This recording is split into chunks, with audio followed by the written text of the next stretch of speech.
மனச அடக்கி வைக்கலாமா ஏ மாமா ஆள மயக்கி புட்டு அழக ஒழிச்சு வைக்கலாமா ஏ மாமா புது ரோசானா என்னோடு ஏ ராசாவே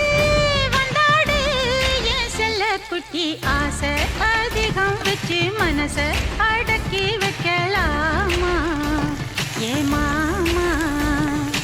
ஆள மயக்கி புட்டு அழக ஒழிச்சு வைக்கலாமா ஏ மாமா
அதிகம் ஈரோடு தக்காளி குருமா சாப்பிடுங்க.